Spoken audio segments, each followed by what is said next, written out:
Bom, continuando aí, houve uma falha no vídeo anterior, foi uma interrupção aí abrupta, então vou continuar aqui, eu vou apresentar a planilha que eu tinha mostrado anteriormente.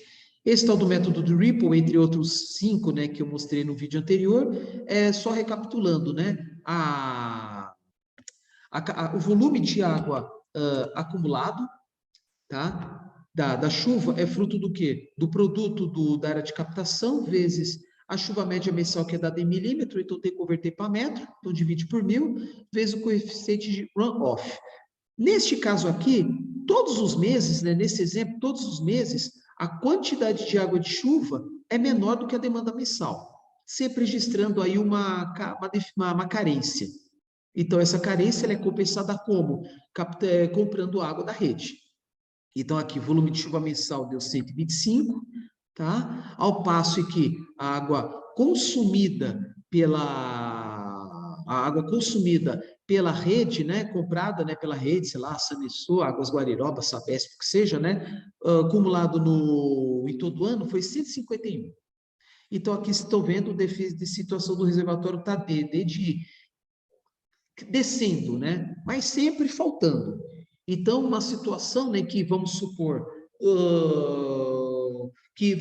né, que toda aquela água acumulada pela chuva seja consumida no mesmo mês, tá? Na prática não é assim, né? Porque às vezes pode chover bastante, né? Exatamente no último dia do ano, último dia do mês. Mas vamos supor que chova bastante no começo e vai consumir daquela água. Aí chega lá no final do mês, vai estar faltando, né? Vai ter que comprar água, tá? Então aqui a situação, né? Descendo. Aí tem outras, né? Que é E de extravasando, S de subindo. Eu vou fazer o seguinte, eu vou colocar um outro valor, vou alterar a demanda mensal. Eu poderia aumentar a área de captação também, mas vou diminuir a da demanda. Então, vou diminuir para 18, vamos supor. Vamos ver que tá. Continua, né, a situação do reservatório descendo, né? Mas assim, o volume de chuva mensal não mudou, obviamente, né? Continua sendo de 125, mas o quanto de água que foi comprado da rede diminuiu para 91. Então, eu vou abaixando um pouco, vou diminuir para 14. Aí já a situação muda um pouco. Por quê? Por exemplo, no mês de janeiro, no mês de dezembro, são 2 meses nesse exemplo aqui, onde a captação de chuva foi maior que a demanda. Isto é, a oferta de água foi maior do que o consumo, a demanda. Então, o que nós podemos ver, por exemplo, no mês de janeiro? Consumiu 14, recebeu 15. Então, sobrou 1 metro cúbico de água que pode ser usada no mês seguinte. Porque, ó, no mês de fevereiro, a demanda foi 14, choveu 13. Então, aquele 1 metro cúbico que foi utilizado, aquele 1 metro cúbico que sobrou no mês anterior, vai ser compensado aqui, em fevereiro.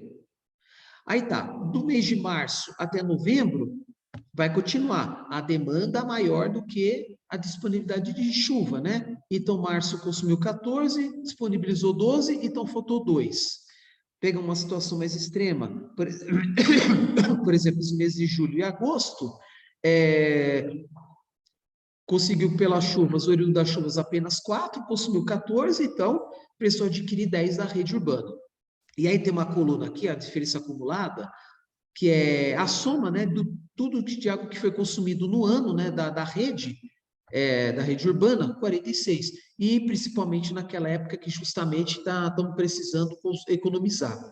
Por quê? Clima tropical, no Brasil chove mais no verão do que no inverno, às vezes no inverno tem algumas cidades que infelizmente passam por racionamento, porque tem a quantidade de água captada em relação à disponível na natureza é muito maior. E a situação do reservatório? Então aí eles começam a ver, né, que aparece uma letra E de extravasando, caso não tenha capacidade de armazenar aquela água que sobrou. Então, por isso é essencial ter grandes cisternas para armazenar aquela água de um mês para o outro. Mesmo que nesse caso aqui seja apenas 1 metro cúbico, que é o quê? O que sobrou de janeiro que foi usado em fevereiro. Aí tá, letra E de extravasando. Os outros D tá de D de descendo, né? Por quê? Poder dizer também nesse caso D de deficiente. Aí chega aqui no mês de novembro, equilibra, né? Gerou acumulou 14, consumiu 14, deu 0. Aí já aparece S subindo. E em dezembro, choveu para receber 16, consumiu 14, sobrou 2. Aí que eu não prestei atenção aqui, ó. Não começando no mês de janeiro, mas verificando os meses anteriores. Então, de dezembro para janeiro, dezembro forneceu para janeiro 2 metros cúbicos. Janeiro para fevereiro forneceu mais 1. Então, no final de janeiro, acumulou 3 metros cúbicos. 3 metros cúbicos. Que aí foi consumido em fevereiro 1 e março mais 2. Aí começou o quê? Ter deficiência em abril. Mas por que aqui já aparece 1, 3, 7? Porque não, essa coluna não leva em consideração os meses do ano anterior. Tá? É uma, digamos, uma imprecisão. Aí precisaria o quê? Confeccionar outras planilhas para pegar aí 2 ou mais anos e um ser seguido do outro. Ele daria o quê? Um cálculo mais fiel. Tá? Mas não é o caso aqui, não vou pedir isso para vocês. Bom, no final das contas, qual o tamanho do reservatório? Eu ainda não sei, mas a partir daí eu posso até estimar. Você pode, se for levar isso em consideração, né, que em dezembro sobrou 2 metros cúbicos, janeiro sobrou 1, chega no final de janeiro, precisaria de pelo menos 3 metros cúbicos. Pelo menos, né? Para guardar aquela água para os outros meses, né? Vamos pensar aqui na possibilidade, né, de sobrar água em vários meses e ser usados nos outros. Isto é, tá mês e mês água acumulada. Tá? Mas também devemos pensar da seguinte forma: aqui é um caso, né? Teoricamente seria assim: chover bastante no começo para usar aquela água durante o mês. E nós sabemos que isso não é isso que acontece, porque às vezes, né, chove bastante no último dia do mês, e aí certamente vai para o mês seguinte. Então, se for usar apenas essa planilha aqui, qual o volume do reservatório da cisterna? Pode pensar no mínimo 3 metros cúbicos, né, por conta dos 2 metros cúbicos que sobraram em dezembro, 1 em janeiro. Ou também pensar naquela capacidade, levar em consideração o volume máximo de água captada, que foi aqui no caso, 16 metros cúbicos. Por quê? Porque nada impede, né, chover tudo de uma vez no dia da virada do ano, né, 31 de dezembro. E aí do 31 de dezembro, o primeiro dia de janeiro, ter exatamente 16 metros cúbicos.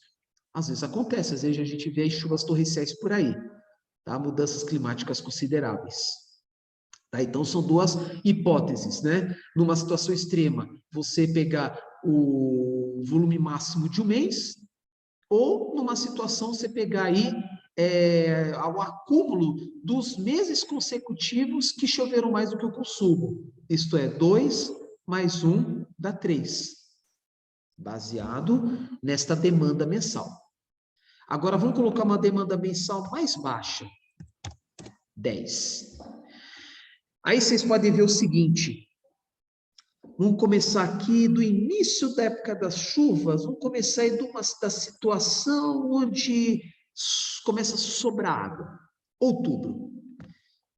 Acumula 13 com chuva, demanda de 10. Então, de um mês para o outro, sobra 3. Aí, em novembro, choveu 14, consumiu 10, sobrou 4. 3 mais 4, 7. Em dezembro, sobrou 16, consumiu 10. 7 mais 6, 13. Então, virou ano com 13 metros cúbicos sobrando. Vamos lá, janeiro. É isso mesmo? Outubro, 3. Novembro, 3 mais 4, 7. Dezembro, 7 mais 6, 13. Em janeiro, sobrou 5.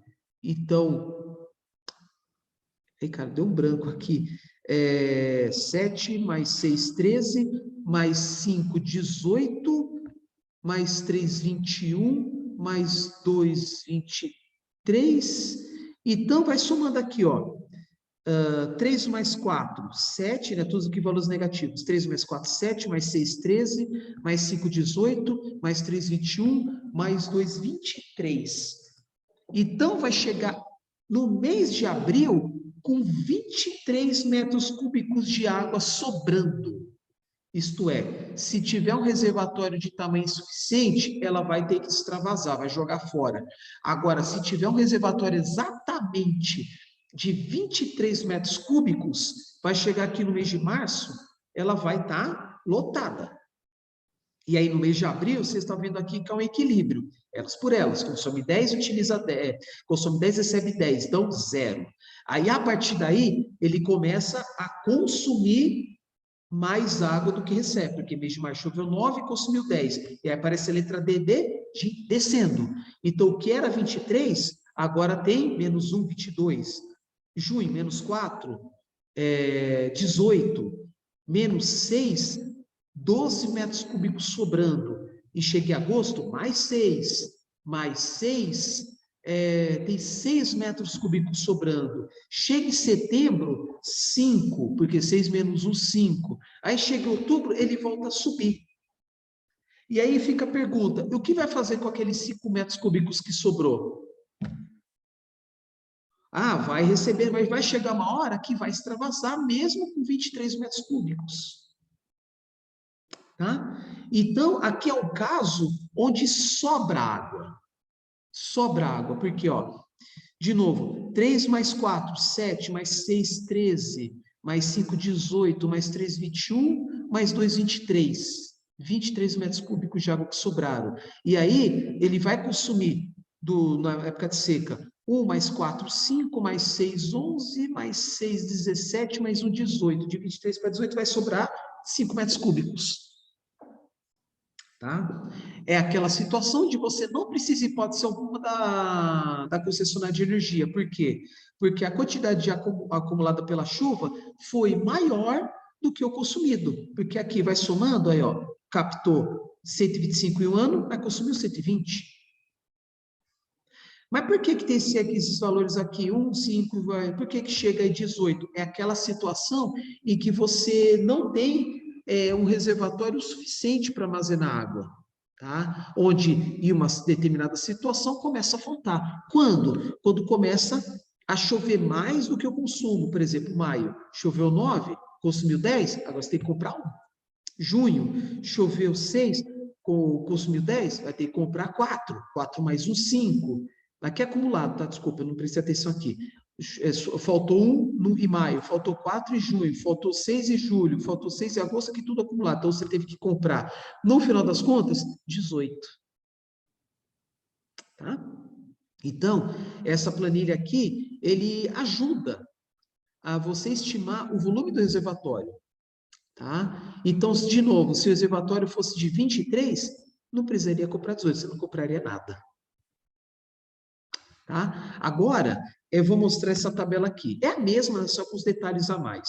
Aí, vou colocar aqui, tinha colocado 10, né? Então, vou colocar aqui 10 de novo.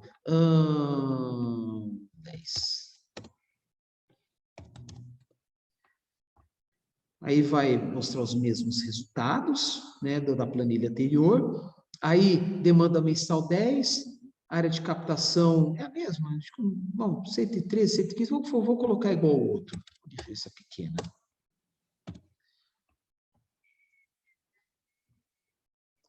Então, volume de chuva mensal, 125, né, demanda mensal 120, logo, se tiver um reservatório gigante, de 23, olha aqui, ó, 23, já antecipando.